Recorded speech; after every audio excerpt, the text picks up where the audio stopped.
In this video, I will be combining function so as to be working with lots of data and getting right away what you want.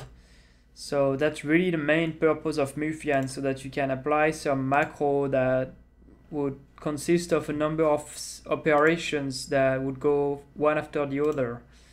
So these are the 4 files that will load, these 4 files here. And for that we will be using, of course, the mode continuous. First operation that I will do on this data, okay, it's an interpolate. So interpolate, I'll be choosing here, let's say just 1500. It will be enough for that. It will transform all this into 1500 point. So this is going to be displayed here when the calculation will be done. Again, interpolate function is transforming this 10,000 point into 1500 points here. As you see right here, you have now the points which the data, each of these data have been transformed and smoothed using the interpolate function IC spline. The next operation I will do, because I'm in continuous mode, I will be using the smooth data, so the interpolate data, and I will be doing a derivative. And so the derivative here, I'll just be calculating it in this one because it's in continuous mode, okay? And so this is here giving you right away the rate of change of this parameter that is here, the temperature. So this would correspond to heating rate if this derivative was higher than 0, and cooling rate if the derivative was lower than 0, okay? So this would be one way to get a very clean data on such a curve like this, and 4 times simultaneously.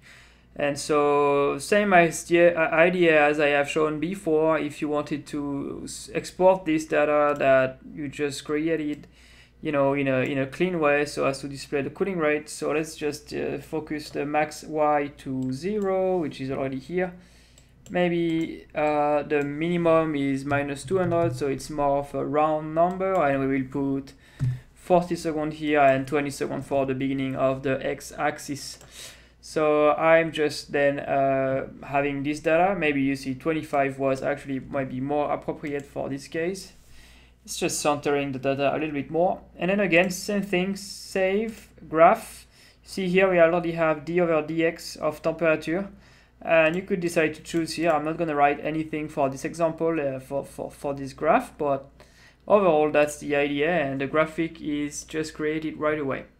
It will be displayed in a second on the screen, and it is here, so you can then use it and then move forward. So that's the use of continuous mode for the calculation of derivative here in this case, where we use successively an interpolation function and then a derivative function.